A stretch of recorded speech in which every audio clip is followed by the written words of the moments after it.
guys, welcome to the Chef's Pantry. I'm Anna Rossi and I'm really hot. So I'm taking a delightful cue from one of my favorite nightshades, the peppers, because guess what? They actually thrive when they're overheated and under stress. So can't we all relate to that over this heat wave we've been having? And I'm really motivated to make this meal for you today because I want to eat this tonight. So we are going to make poblano carnitas topped with a little spicy jalapeno pineapple salsa, and then we're gonna wash it down with a coconut margarita that packs a little bit of heat. So we're pulling in delicious varieties of peppers in a lot of different ways. Peppers are pillowing out of the grocery store right now, and if you are into you pick, you're probably picking them and thinking they're so beautiful, what can I do with them? So hopefully this will inspire. Here we have some jalapeno, some Fresno, some habanero, of course, the classic bell, and some poblano. Okay, so let's start with a good piece of meat. I love a Boston butt, right? I mean, like, she's here cooking for you and in the bowl. So this is about $5 or $6 a pound, really good value. It has beautiful marbleizing, nice fat content. It's going to get super tender, and so when you're making carnitas or little juicy meat bites, this is a great cut to go for. I'm bringing it up to room temperature and then seasoning it with some really nice flavor bases of coriander, cumin, a little extra virgin olive oil, and a bit of kosher salt. This is going to cook down, get nice and tender. So we want to build in some flavor. You could, if you're using your slow cooker, go and just put the whole butt right in your slow cooker, but guess what? More surface area means more flavor, and everything about this slow cooker carnitas is about building flavor. So I've created these like 2 to 3 inch cubes of a butt that looked like this to give me a lot more contact when I go to give a nice sear on my cooking griddle, or you could do this in a cast iron skillet inside before it goes into the slow cooker. That's going to sort of caramelize and create nice texture on the outside, and it's gonna lock in juicy flavor on the inside. Yum. Okay, so let's head over to the grill and get all these great ingredients charring before we puree them to create a delicious flavor base for our Boston butt. Okay, so take a look at what I've pulled here in season. So for this, I'm gonna go ahead and add some poblano peppers. You might know these if they are dry as ancho chilies, but when they're in their unripened state, in their green state, they're called poblano peppers, and they have a really nice earthy consistency and flavor to them that's really fantastic. I'm gonna use some tomatillos or husk tomatoes, and again, throw those on the grill so they've got some nice charring and texture and flavor building before they hit the food processor or blender. And this is how they look at the grocery store. And they're so fun and gratifying to peel back. You just remove that little papery exterior, compost it, and then it's almost like a little sticky exterior, but it has a very nice mild texture. These are also great pureed with a salsa, for like a salsa verde with a little jalapeno, some lime juice, and white onion. I'm gonna go ahead and char some orange, and then I've coarsely sliced some yellow onion. Again, just getting some texture and flavor on some really great flavors that we're going to then puree and then pour on top of our pork. Okay, let me grab the pork. Let me dance with me over here. And come over here. And then here I have a super hot griddle preheated, and I'm just gonna go ahead and dump this out. Wow, look at that. Can you taste this through the TV? Look at that. Like aromatic coriander and cumin just like blasting off of this. You have that fat starting to render, giving this a head start. And then once you get things firmly pressed down on whatever cooking surface you're using, give it a minute. Remember, we don't like pan and grill pokers. That will let the protein release naturally from the hard surface when it's ready to flip after it's built this really beautiful texture. Okay, so I'm just gonna keep an eye. The grill is super hot. Oh, and guess what I even did for us? We're gonna add garlic, but not just plain old garlic into this delicious sauce mixture, I've gone ahead, this is gonna be screaming hot, and roasted it. All I did was slice the garlic across the equator and then added a little extra virgin olive oil on top of it. And then it takes that bite and aftertaste off the garlic, and it creates this creamy consistency that we're just going to pop into the food processor when all of this ingredients go in. Okay, let's give this a second.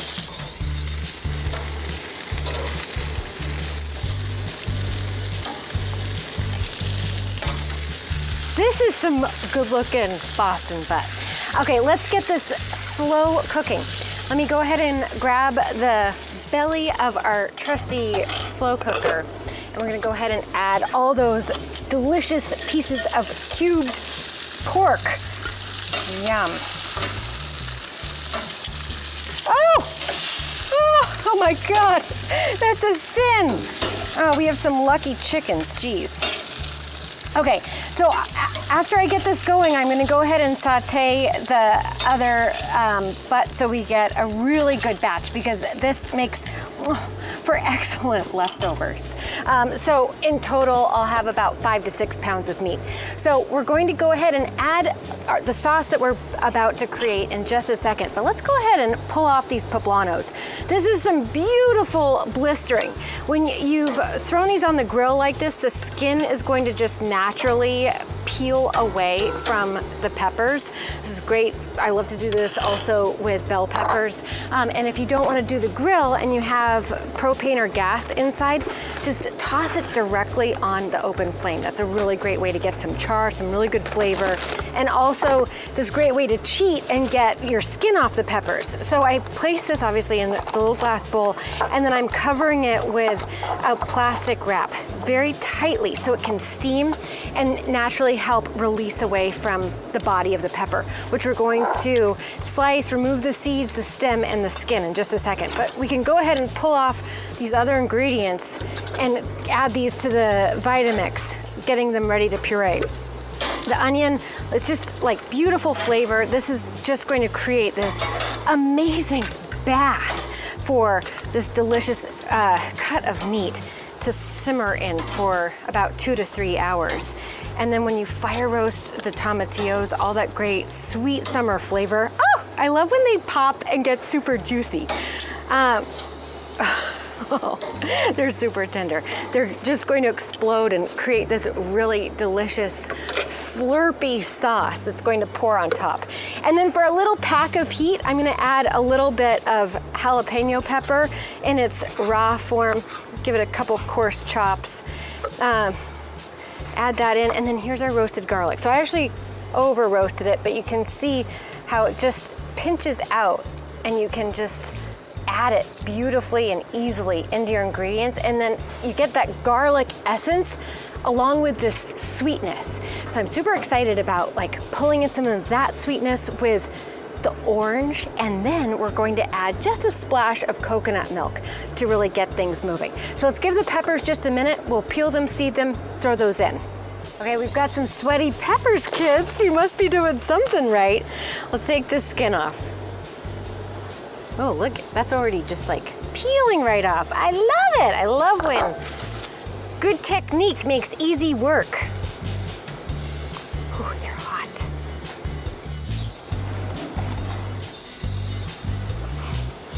Okay, we have peeled, stemmed, and de-seeded these beautiful poblanos, and then in they go. Now let's go ahead and add about 1/2 cup of coconut milk to just get that juice started, and then blast it.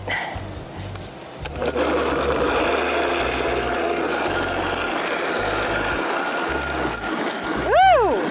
It's a party in there. I like it.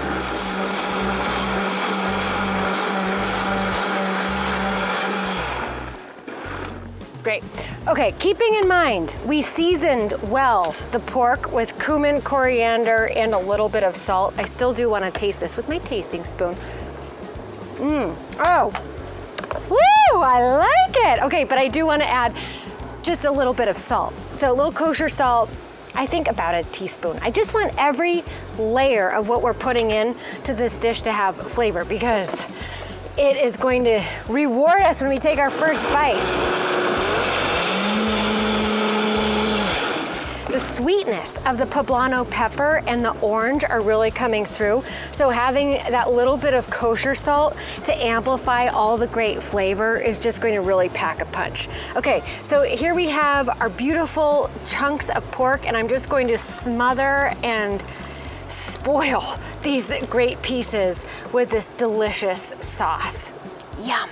Okay, we'll give that about 2 to 3 hours, make sure it's fork tender, and then build out our tacos. But guess what? I almost forgot. My mom's bay leaves, a little dried bay, and some fresh oregano in there to really just get everything flavored. Look at that beautiful green color. Okay, we'll let this cook, but when we come back, we're gonna build out our pineapple salsa, and it's got some heat. I'll see you in just a few. Oh, those poblano carnitas smell amazing. So let's go ahead and get the salsa started, because I want a really good chill on it. So the ingredients, we're gonna use pineapple as the star, a little bit of jalapeno, just a touch of chopped tomato. I couldn't resist, these were growing off our vines. Some black beans for a punch of protein and great texture, a little red onion for that pop of color, some scallion, and lime zest and juice. And then if you wanted, you could go ahead and zest or segment an orange or grapefruit. So to break down the pineapple, I'm gonna use about half of it. I'm gonna remove the top and the bottom to create a nice solid surface, and then just go ahead and carve off that coarse woody skin. So there's a few ways you can break down a pineapple, but because I want little sort of minced pea-sized bites in my salsa, this is an easy way to get it off the core. And what's really fun about this whole menu is that we're using some overlapping ingredients in different ways. So I'm just gonna run my knife down and then go straight through that core that has a woody texture to it. Go ahead and quarter it, and then that gives me access to just remove it. Easy peasy.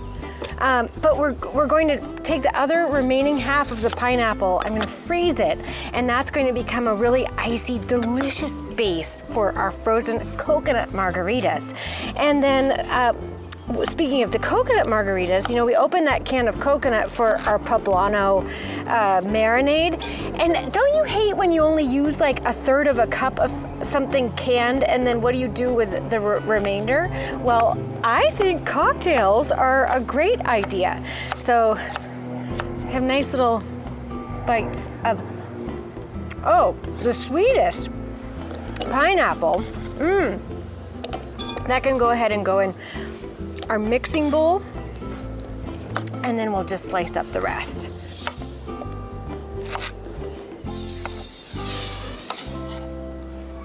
Okay, yeah, yum. Okay, so this is going to get broken down and thrown in the freezer. We will revisit that. But now let's throw in some great flavors. I love a great salsa that has a nice balance of acidity and salt that's going to help awaken all the great, like, fatty, creamy, delicious, tender flavor that we have going with those slow simmered, tender, meaty poblano carnitas. So it's the great thing too about a salsa is that it is so forgiving. Sometimes I'll do something similar in flavor profile, but instead of pineapple, I'll use mango. And I actually went to the market today thinking I was gonna make a mango salsa, but then the pineapple caught my eye, and one thing led to the next, and now I think it's just gonna be amazing because pineapple and pork go so well together. So I love to zest my citrus before I juice it. So that's about the 2 limes worth of zest and juice. And then before I give this a mix and a taste, I'm gonna add a nice little pinch of the kosher salt. And then let's just give it a toss. Look at all the color. Like, doesn't this just make you so happy? And then you add like a really crisp chill to this, and it's just going to like make your tacos pop. That's why they get a whole day out of the week. And this is something, definitely save this recipe. It's up online, so you can save it for your next Taco Tuesday party. Okay, so obviously heat and salt and citric blast is all to taste. Let's give this a bite. I love it. I love it. Okay, woo! That jalapeno.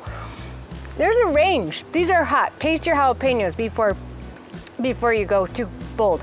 I'm gonna give this a chill, and before I serve it, I'll fold in some really fresh chilled cilantro. Okay, when we come back, guys, it'll be cocktail hour, plus time to serve up our carnitas. I'll see you in a few. Woo! Okay, guys, welcome back to the Chef's Pantry. Who's ready for tacos? We've got some tortillas coming off, hot off the grill. Look at that char on that tortilla. This is a little blend of a corn and wheat tortilla. Sometimes if I'm going low carb, I like to do an almond flour or quinoa tortilla, but these color up so nice. So let's go ahead and build out our tacos before we blend up our margarita. Okay, so the carnitas turned out so amazing. They're juicy, they're bright, they're flavorful. This is the mix, and just before I go to add it to the tortilla, I want to fold in some fresh chopped cilantro, just so you get that blast of a really lively green color and that burst of freshness. It just makes something that's been slow cooked and simmered feel bright and ready for the table. So this was fork tender. I pulled the meat out of the slow cooker. Look at that. Wow, it's so juicy. And then just ran forks across it on a baking sheet so it could catch all the pan juice. Put it in a good little baker that can warm up if you want to reheat. And then ladled over about a cup of that yummy sauce on top. But great base. I like to do that little bit of avocado. And then here's our chilled pineapple salsa with the black beans, the cilantro, the jalapeno, the red onion. Oh God, yum. And then to just finish it off, cotija cheese. I love keeping this in the fridge. If you can't find cotija, feta cheese is a great alternative, but it's a dry, crumbly, useful cheese that has a great crumbleability about it that makes it really great for taco toppings. And then let's finish off with some little lime wedges, and then this is ready to pair with a little slushy sin, a little pineapple coconut margarita. So tacos are ready. Salsa, if you want more of that on the side, ready to go. And now let's blend up our marks. So this is the perfect home for the remaining bit of coconut milk. You don't want to waste anything that's delicious, that's expensive, that you've put time into buying, and that you really enjoy the flavors of. Now here's my trick for freezing the pineapple. I just lined it in a flat layer on a little bit of parchment paper. So these had good time to come to full frozen consistency, but they just pop off really nice. And then if you're doing something vac sealing this or putting it in an airtight baggie for smoothies later, this is a great way to then go ahead and bag it up so you're not like working with a big brick of pineapple. So coconut milk, pineapple, and then a little bit of lime juice. This will serve 2 to 3 people. And look what I did, you guys. You could use a mezcal, that's great. But I took this really great budget-friendly Kirkland silver tequila and poured it in here with a plethora of peppers. So I kind of went crazy with the heat. There's habanero, serrano, jalapeno, all sorts of heat in there. So this longer it sits in here, the hotter it's going to get. So best be enjoyed prompt. And then a little bit of agave. Agave is a great sweetener to just help balance out all that great flavor. And then let's puree it up. So you don't have to use a jalapeno or peppered tequila, but having that nuance is so good. And then we'll get it frothy, we'll make it delicious, and then let's rim our glass with a little lime juice to help make it sticky. And then You know what they say? The New York Times called tahini, which is a really popular rimming seasoning for margaritas, a way of life. So this is a local version of this. This is the magic salt from Curio Spice Company that has some smoked paprika, some cumin, some heat, some salt. I'm just gonna add a little bit more salt so there's a little something to grab on. And on this nice rimmed plate, you can kind of roll it around and give it an opportunity to stick. So you have a little something to lick off for a nice balance of flavor. And then let's see how we did. Ooh, this looks delicious. Look at that milky, coconutty consistency, ice cold. And then let's garnish because that's the fun part. So I have a little pinwheel. Because we did coconut, I'm gonna do just a little pinch of coconut flecks, and then the interior leaves of a pineapple make for the best garnish, and it kind of reminds me of a nod to the agave plant. So it's a great little accessory for your spirited cocktail. Okay, I just totally worked up a sweat. This day has been wild and the perfect day to enjoy the tacos. So here we have our poblano carnitas with our jalapeno pineapple salsa and our slushy coconut margarita that I made just for you and me. Cheers.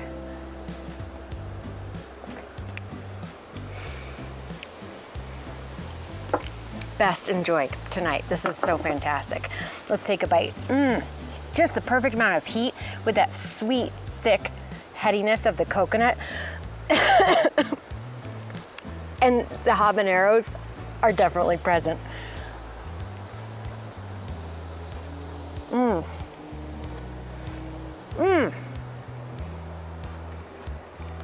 Juicy, tender, packed with flavor. And I just love that char on the outside. Enjoy.